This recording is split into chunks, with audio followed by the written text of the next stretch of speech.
नमस्कार दोस्तों, स्वागत है आपका एमएस एकेडमी में। प्रीवियस फ्यू वीडियोस में हमने क्या देख चुके हैं हम लोग। तो जो लास्ट वीडियो की यदि मैं बात करूं तो लास्ट वीडियो में हमने देखा था acceleration due to gravity was the main topic to be discussed. हमने देखा था कि किसी अर्थ सरफेस पे जो एक्सेलरेशन ड्यू टू ग्रेविटी है जी है, उसका मान जो है कैपिटल जी ME अपान RE स्क्वायर हो रहा था।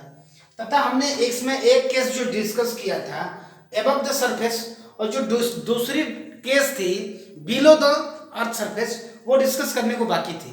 तो अभी हम लोग डिस्कस करने वाले हैं बिलो द अर्थ सरफेस। यहाँ जो रिजल्ट आ रहा था एबव द अर्थ सरफेस, उसको मैं यदि रिवाइज करूं तो g at a height h was equal to g in bracket 1 minus 2h upon RE। ठीक है, उम्मीद है आपको भी याद है ये वाला जो टर्म आ रहा था। यानी कि हमने देखा था जैसे ही अर्थ सरफेस के ऊपर जाते हुए बढ़ते जाते हैं, जो एक्सेलरेशन ड्यू टू ग्रेविटी है उसका मान घटता जाता है। Now we are going to see what is the condition once we are moving into the earth, यानी from the earth surface we are going down. What is the change that takes place in the small g, यानी acceleration due to gravity में changes क्या आते हैं जैसे हम earth surface से नीचे बढ़ते जाते हैं। ठीक है, तो आपको जो है मिलेगा ये देखने को कि ये जो पैरामीटर है और वो जो पैरामीटर है दोनों कहां से वेरी कर रहे हैं। तो ये रिजल्ट आप याद रखिएगा कल वाला। ठीक है, आज का जो पॉइंट है मैं उसको शुरू करता हूं। तो जो आज का पॉइंट है, अपने पास एक अर्थ है जिसका जो मास है और रेडियस है आपको पता है। ये सपोज करिए रेडियस है इसकी RE, और जो इसका मास है वो सपोज करिए वो ME। E फॉर अर्थ होता है, तो रेडियस ऑफ द अर्थ, मास ऑफ द अर्थ। अब जो अपना पॉइंट है, सपोज करिए हम अर्थ सरफेस से D यूनिट नीचे आ रहे हैं। तो सपोज करिए हम यहां आ जाते हैं, यहां हम लोग नीचे आते हैं D डेप्थ पे नीचे आते हैं। H भी मान सकता था मैं, लेकिन चूंकि H हमने हाइट को मान लिया है तो डेप्थ को D मान लेते हैं। ठीक है, तो यहां जब है तो इसके वजह से एक जो है जिसका एक सर्कुलर जो है एक स्फीयर का आप निर्माण करिए। एक स्फीयर ये बचा, ये जो है ये मास जो है, अब इस मास की वजह से इस ऑब्जेक्ट पे हमें एक जो है इसका मास सपोज करिए स्मॉल m है। ठीक है, इस लगेगा क्या लगेगा, एक्सेलरेशन लगेगा, फोर्स लगेगा, ग्रेविटेशनल फोर्स लगेगा। अब मैं पूछूं कि अर्थ सेंटर से ये कितने दूरी पे है, आप क्या बताओगे कितने दूरी पे है। चूंकि ये पूरी दूरी, ये टोटल दूरी r है, ये D ऑलरेडी नीचे आ गया, तो ये जो दूरी है इनके बीच की जो दूरी बची वो RE माइनस D बची। मुझे लगता है सब लोग अब मेरे से संतुष्ट होंगे। ये जो the distance between the earth centre and the centre of the mass m which is at a depth of D is RE minus D। RE minus D इन दोनों के बीच की दूरी रही। चलिए एक चीज और देखते हैं। आपको यदि फॉर्मूला याद हो तो डेंसिटी का फॉर्मूला क्या होता है, डेंसिटी इक्वल टू होता है mass upon volume. Mass upon volume, तो मास इज इक्वल टू होता है डेंसिटी इनटू वॉल्यूम। क्यों, यही होता है formula, mass is equal to density into volume. अभी क्या है, वॉल्यूम की बात करते हैं, यानी मास की बात करते हैं, यानी RE माइनस D का मास कितना होगा वो निकालने जा रहे हैं। जो बड़ा वाला अपना है उसका जो मास होगा वो कितना होगा, यानी mass of earth is equal to density of earth into volume of earth. Volume of earth क्या है, सपोज करिए अर्थ अपना स्फेरिकल है जिसका रेडियस RE है, तो उसका वॉल्यूम कितना होता है। किसी स्फेयर का जो वॉल्यूम होता है, वॉल्यूम ऑफ द स्फेयर कितना होता है, 4/3 पाई r³ होता है। सिमिलरली यहाँ पे अर्थ का जो वॉल्यूम लिखेंगे वो लिख सकते हो आप 4/3 पाई RE³। क्यों, बिल्कुल लिख सकते हो, यानी मास ऑफ द अर्थ हो जाएगा ये रो, मतलब डेंसिटी। यदि डेंसिटी ऑफ द अर्थ को हम लोग रो मान लेते हैं तो ये मास ऑफ द अर्थ हो जाएगा। अच्छा, ये मास रहा, mass of the smaller portion of the अर्थ क्या हो जाएगा, यानी यदि हम उसको ME से लिख दें, MS मतलब मास ऑफ द स्मॉल अर्थ, ये छोटा सा जो बचा हुआ, ये रिमेनिंग जो बचा हुआ सेल है उसका क्या होगा, मास ऑफ द अर्थ, उसकी भी डेंसिटी से मल्टीप्लाई कर देंगे इनटू 4/3 पाई r³। अब जो रेडियस बचा है वो उसका क्यूब, वो कितना बचा है, RE नहीं बचा हुआ है बल्कि RE माइनस D के बराबर है, ये क्यूब हो गया। ठीक है, तो जरा एक काम करिए, इन दोनों को कंपेयर करते हैं, और जैसे ही आप कंपेयर करेंगे आपको ME अपॉन MS मिलेगा या MS अपॉन ME मिल जाएगा। चलिए हम लोग ME अपॉन MS निकालते हैं। सपोज करिए equation number 1, this is equation number 2 and divide both the equation. ME by MS आपको मिल जाएगा। ये इक्वेशन नंबर 1 एज्यूम करिए, assume this is the equation number 2। अब आप काम करिए, इक्वेशन नंबर 1 को इक्वेशन नंबर 2 से डिवाइड कर दीजिए। तो M E upon M S equal to rho से रो कट जाएगा, 4/3 पाई से कैंसिल आउट हो जाएंगे, आपको मिलेगा are E cube upon R E minus D का होल क्यूब। ये मिल जाएगा are E cube upon R E minus D का होल क्यूब। ये पॉइंट जो है आपको मिल जाएगा, बिल्कुल सही। चलिए ये पॉइंट आप मिल जाएगा, इसको आप या इक्वेशन नंबर ये 1 था ये 2 था, तो इसको इक्वेशन नंबर आप 3 रखे रहिए और याद रखिए, जरूरत लगेगी। बाकी सारे पॉइंट्स में किसी की जरूरत नहीं लगेगी। चलिए अब हम लोग एक चर्चा करते हैं। ये जो अपना ऑब्जेक्ट है कितने डेप्थ पे आ चुका है, डी डेप्थ पे आ चुका है अर्थ सरफेस से, यानी सेंटर से कितने दूरी पे है, आर ई माइनस डी दूरी पे है।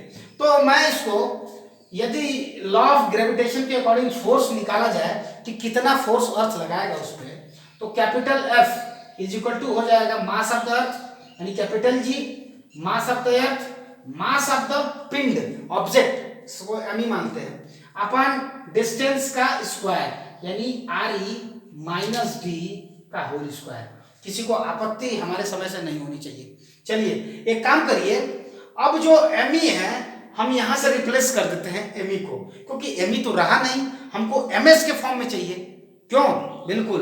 तो एम ई को यदि हम चाहें तो एम ई को हम एम एस से रिप्लेस कर देते हैं, तो क्या मिल जाएगा आपको यहां से, वो मिल जाएगा F at a depth of D, ये डेप्थ ऑफ डी ही था, ये डेप्थ ऑफ डी मतलब डी डेप्थ पे जो था वो फोर्स था, कितना फोर्स काम करेगा एफ, तो कैपिटल जी एम ई की जगह पे आप एम ई रखने नहीं रखिए नहीं, बल्कि एम ई की जगह पे आप क्या लिख सकते हो, ये हमने इसको रिप्लेस कर दिया है, इस यहाँ से आप रिप्लेस करते हो एम ई को, तो ये आ जाएगा M S R E square R E cube upon R E minus D का क्यूब। ठीक है, मैं लिखता हूँ जी अपान एम ई को आप लिख सकते हो M S into R E cube upon R E D का होल क्यूब हो जाएगा। ठीक है, आर ई माइनस डी का होल क्यूब, ठीक है, इंटू डी क्यूब। एक मिनट, कहीं से हमारी त्रुटि हो रही है, उसको मैं देखता हूँ। ठीक है, अभी देखिए क्या है, अभी जो मास ऑफ द ऑब्जेक्ट था, ठीक है, mass is equal to rho into density हो गया, ये वॉल्यूम हो गया आपका rho is equal to 4/3 pi R E cube, ये मास अभी इतना हो गया, यानी rho into 4/3 pi R E minus D का होल क्यूब। ठीक है, दोनों इक्वेशन को डिवाइड किया हमें, M E by M S is equal to rho फाइबर कैंसिल आउट हो जाएंगे, R E cube upon R E minus D का होल क्यूब। ओके, वहां तक तो ठीक था। यानी जैसे ही आप इसको हटाएंगे, यहाँ पे एम ई को रिप्लेस करेंगे आप, तो एम ई को रिप्लेस करेंगे तो M S upon R E minus D का whole cube into R E cube upon already M था ही upon R E minus D हो जाएगा। ठीक है, आर ई माइनस डी हो जाएगा, लेकिन एक्चुअली यहाँ कुछ न कुछ त्रुटि हो रही है। यहाँ एक्चुअली एक चीज मैं जो आपको बताना चाहूंगा, यहाँ जो पॉइंट हमने रखा है एम ई, एक्चुअली इन दोनों के बीच में कितना फोर्स काम करेगा ये डिपेंड करता है दोनों के मास के प्रोडक्ट पे। तो इसका मास तो यम है, लेकिन जो इसका मास है वो एम ई ना होके एम एस है, वही तो गलती हम लोग कर रहे थे एक्चुअली। तो यहाँ पे जो पॉइंट है वो एम एस हो जाएगा, यानी कि अब जो हमें रिप्लेस करना है वो एम एस को रिप्लेस करना है। Now replace M S from here, तो यहाँ से एम एस को आप सब्जेक्ट करिए जरा, तो एम एस को जैसे ही सब्जेक्टेड करेंगे आपको मिल जाएगा M E R E minus D का whole cube upon R E whole cube. ठीक है, आप अब रखिए वहां पे, तो एफ ऑफ डी मिल जाएगा, एफ ऑफ डी कितना मिल जाएगा कैपिटल जी, और एम एस की जगह पे आप लिखेंगे M E in bracket R E minus D whole cube upon R E का whole cube into small M upon R E minus D का होल स्क्वायर। ठीक है, इसका whole square R E minus D का whole square. Now the point is very simple, what is the point? अब क्या है, ये फोर्स रहा at a depth of D, acceleration कितना हो जाएगा, फोर्स अपॉन मास, ये वाला जो मास है नीचे आ जाएगा, F of D by M को ही हम G gravity at a depth of D लिख सकते हैं, बिल्कुल लिख सकते हैं। जैसे लिखेंगे कैपिटल जी एम ई, और ये वाला जो टर्म है स्क्वायर से ये वाला कैंसिल आउट हो जाएगा, तो यहाँ मिलेगा आपको R E minus D upon R E जो पॉइंट है आर ई का whole cube, actually R E का होल क्यूब यहाँ नीचे आ रहा है। ठीक है, यानी आर ई का होल क्यूब आ रहा है, यानी कि ठीक है, ये एम ई क्यूब था, अभी जो पॉइंट था एम ई, ठीक है, आर ई का होल क्यूब, तो small G is equal to capital G M E by R E का whole cube. Actually R E का होल क्यूब जो टर्म आ रहा है यहाँ पे वो आर ई स्क्वायर आना चाहिए था, ठीक है। कैसे देखिए हम लोग कहीं ना कहीं त्रुटि किए होंगे, यानी कि मैंने बताया आपको यहाँ से जो है कि एक नीचे आर ई स्क्वायर होना चाहिए। उसके लिए क्या करेंगे, यहाँ जो ऊपर वाला टर्म है आर ई माइनस डी, वहां से आर ई आप कॉमन ले लेंगे। चलिए मैं लेता हूँ, आप भी मेरे साथ जो है आगे बढ़िए। तो जैसे ही आप आर ई लेंगे तो जी ऑफ डी कितना हो जाएगा, यानी gravity at a depth of D कितना हो जाएगा, जी ऑफ डी हो जाएगा capital G M E into 1 minus, मैं देखिए क्या कर रहा हूँ, यहाँ से आर ई कॉमन ले रहा हूँ, यानी 1 माइनस डी इंटू आर ई हो जाएगा बिल्कुल। चलिए इसको हटाइए ना, ये थोड़ा सा फ्रेश रहे तो दिखने में अच्छा रहेगा। चलिए यानी कि इस कितना हो जाएगा, कैपिटल जी एम ई तो था ही, capital G M E, R E आप कॉमन ले लीजिए, आर ई कॉमन लेते ही यहाँ से 1 बचेगा, यहाँ माइनस डी अपॉन आर ई बचेगा, ठीक है। अपॉन नीचे में क्या है, आर ई क्यूब है, okay. The point is very simple, are E cube, यहाँ जो है आपका आर ई ऑलरेडी कॉमन था, यहाँ से आर ई का ये क्यूब जो है कैंसिल आउट होकर यहाँ स्क्वायर बचेगा, यानी capital G M E in bracket 1 minus D upon R E square, और ये है जी ऑफ डी। यदि आपको याद हो तो इस eight the surface of the अर्थ जो ग्रेविटी होती है वो उसका मान कितना होता है, capital G M E by R square इतना होता है। तो इसको आप स्मॉल जी से रिप्लेस कर सकते हो, यानी G at the depth of D is equal to G at the surface in bracket 1 minus D upon R E, ये रहा। यानी कि ये मतलब जैसे ही ये 1 माइनस है, 1 माइनस मतलब घट रहा है, जैसे ही आप अर्थ सरफेस के नीचे जाते हैं जो ग्रेविटी होती है उसका मान भी घटता जाता है। और रिजल्ट में पिछले लेक्चर में मैंने बताया था कि जैसे ही आप अर्थ सरफेस से ऊपर जाते हैं तो भी अर्थ का स्मॉल जी का मान जो है घटता जाता है, लेकिन दोनों में अंतर है। क्या अंतर है, क्या आप बता सकते हैं? जी बिल्कुल, वहां पे जी ऑफ एच था, वो था is equal to G in bracket 1 minus 2 of H upon R E. यानी कि आप अर्थ सरफेस से ऊपर जाते हैं और एक तरफ आप अर्थ सरफेस से नीचे जाते हैं, दोनों में अंतर ये है। दोनों दशाओं में, in both the cases, small G की जो वैल्यू है will reduce, will decrease, but what is the actual difference? आप ऊपर जाएंगे तो जी का मान तेजी से घटेगा, और जब आप नीचे जाएंगे अर्थ सरफेस के बिलो जाएंगे तो जी का मान धीरे धीरे घटेगा। क्यों? क्योंकि 1 माइनस डी बाई आर ई है, एच बाई आर ई भी लिख सकते हो, और यहाँ 1 माइनस 2 डी बाई आर ई है या 1 माइनस 2 एच, ये तेजी से घटेगा क्योंकि दो गुना है, 2 एच बाई आर ई है, यहाँ केवल एच बाई आर ई है। यानी point is very simple. What is the point? When anybody moves above the earth surface, acceleration due to gravity decreases. When anybody moves down to the earth surface, acceleration decreases. But there is difference. The rate of the change in the acceleration is different. वो क्या है? Acceleration due to the gravity on moving above the earth surface reduces faster as compared to moving down the earth surface. क्योंकि यहाँ -2 आ जा रहा है और यहाँ -1 आ रहा है। So point is very clear. Hope आपको ये दोनों पॉइंट्स क्लियर होंगे। एक्चुअली इन दोनों पॉइंट को कनेक्ट करने के लिए आपको दोनों वीडियोस देखनी होगी। पिछली वीडियो ये रिजल्ट कहां से आया, ये वीडियो कहां से आया, तो हमने क्या बताया, मास पहले लिया अर्थ का पूरा, उसके बाद हमने एक छोटा सा पॉइंट लिया स्फीयर का, एमएस स्फीयर का, उसका मास निकाला, दोनों को कंपेयर करके हमने एमएस वहां से सब्जेक्ट किया, और उसके बाद हमने फोर्स निकाला अर्थ सरफेस, अर्थ के बीच में और पॉइंट के बीच में। तो अब मास एमएस वाला ही तो केवल एक्सेलरेट फोर्स के लिए जिम्मेदार होगा, यानी कि M of D is equal to capital G M S mass जो बचा हुआ है इनटू एम जो ऑब्जेक्ट है अपन जो डिस्टेंस है। अब डिस्टेंस आर में रह के घट जा रहा है, आर ई माइनस डी हो जाएगा, और यहाँ से ये रिजल्ट आ जा रहा है। तो पॉइंट इज वेरी सिंपल, आप याद भी रखिएगा। याद क्या रखना है कि अर्थ सरफेस के ऊपर जाए या अर्थ सरफेस से नीचे जाए, एक्सेलरेशन ड्यू टू ग्रेविटी घटना ही घटना है। लेकिन यदि अर्थ सरफेस के ऊपर जाते हैं तो एक्सेलरेशन जल्दी से घटता है, और यदि नीचे जाते हैं तो धीरे धीरे घटता है। The point is very clear and very simple. Expression आपको याद होना चाहिए, तथा बोर्ड ऑफ पॉइंट के लिए आपको ये पता भी होना चाहिए कि कैसे डेराइव होता है। चलिए जो नेक्स्ट पॉइंट है वो है पोटेंशियल, ग्रेविटेशनल पोटेंशियल। नोट करिए हेडिंग, ग्रेविटेशनल पोटेंशियल। आज का हेडिंग है ग्रेविटेशनल पोटेंशियल। तो पहली हेडिंग खत्म हो चुकी है, दूसरी हेडिंग ग्रेविटेशनल पोटेंशियल।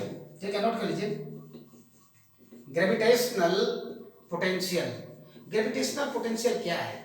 यदि आपको याद है तो मैं जब स्प्रिंग फोर्स सिस्टम बता रहा था, वहां मैंने बताया था कि मैं डिस्कस करूंगा जब मैं ग्रेविटेशन पढ़ाऊंगा कि जो ग्रेविटेशन होता है एक कंजर्वेटिव फोर्स होता है।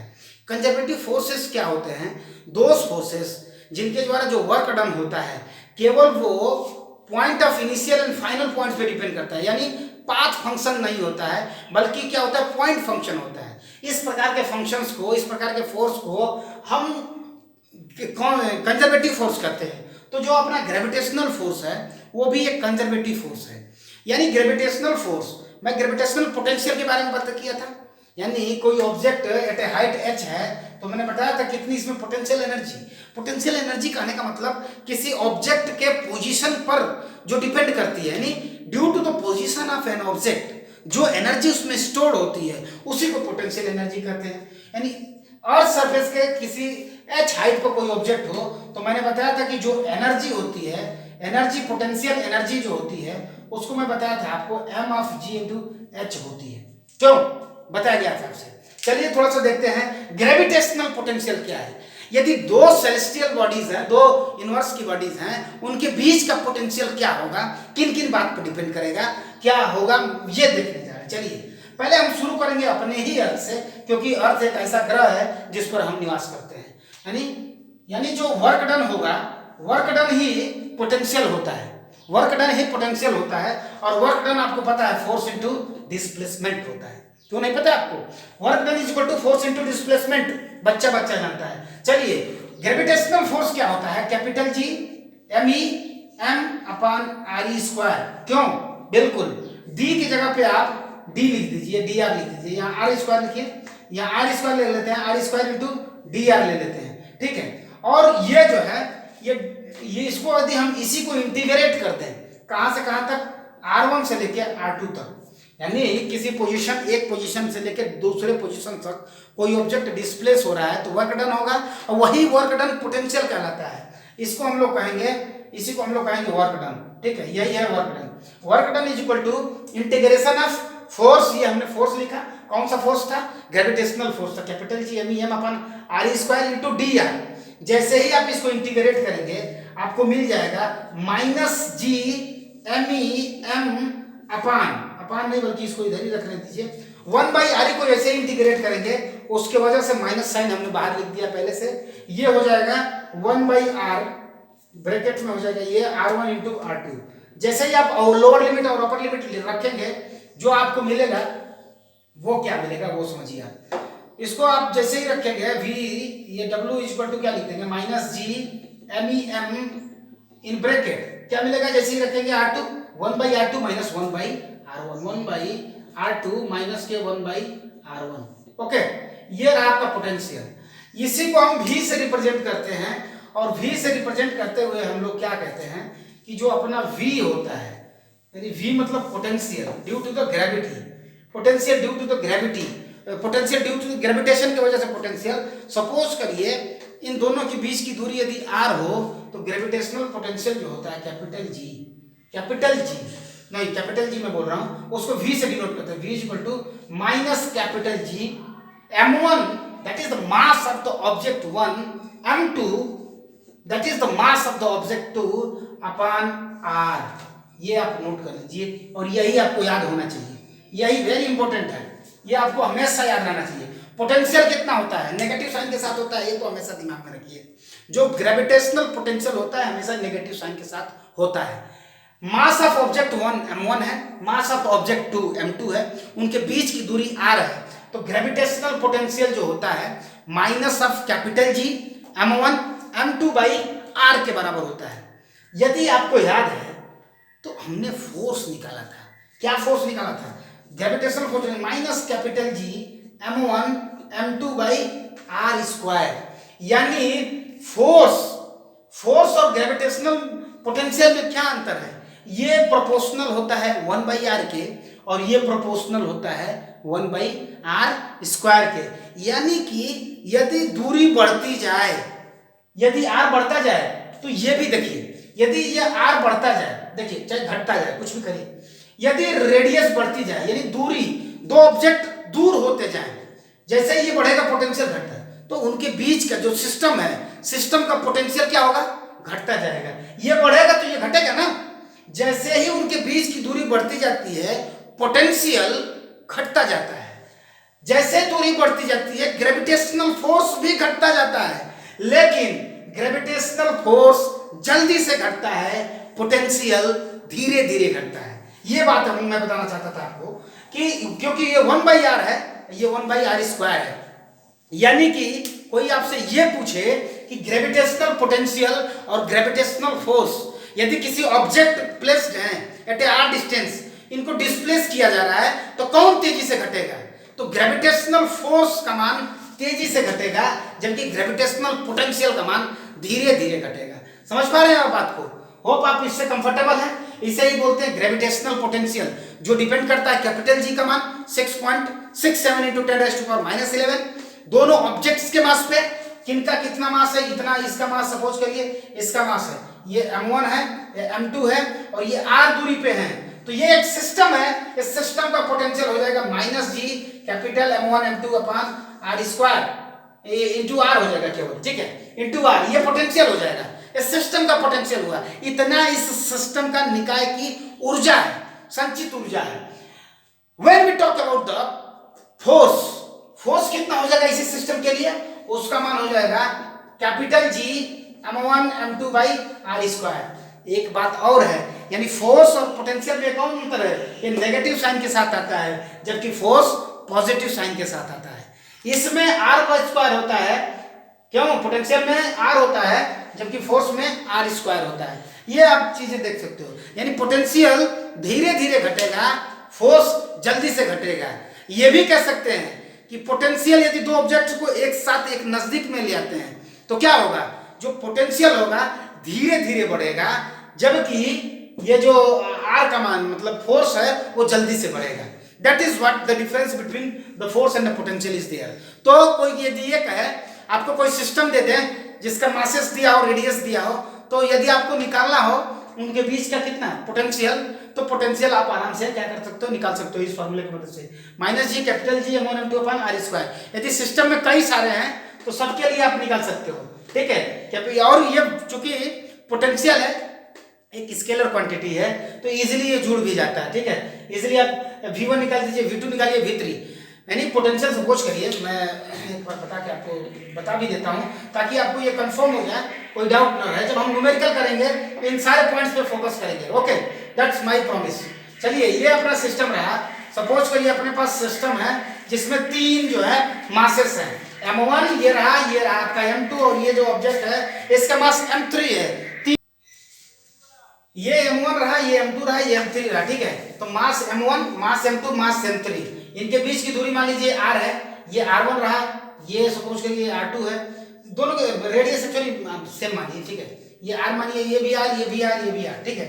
तो ये जो सिस्टम है इसके वजह से इतना जो पोटेंशियल होगा, यानी at a point at a mass m1 m2 के वजह से जो पोटेंशियल होगा उसको लिख लेंगे, at a mass m1 m3 इस सिस्टम की वजह से जो पोटेंशियल होगा उसको लिख लेंगे, और टोटल सीख करिए। तो मैं मानता हूं इसके बीच का जो है v1 है और इसके बीच की जो है वो v2 है, ठीक है।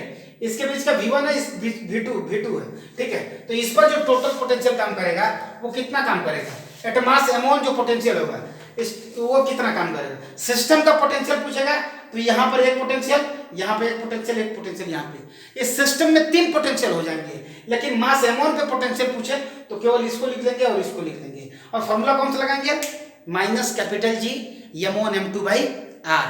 बस, और क्या करना है, मास आपको पता ही है, रेडियस आपको पता ही है, इजीली आप कर सकते हैं। That's the game of the kids, आप आराम से कर सकते हो, ठीक है। तो ये जो पॉइंट है हमने क्या डिस्कस किया आज के इस लेक्चर में। तो इस लेक्चर में हमने देखा कि ग्रेविटेशनल पोटेंशियल क्या है।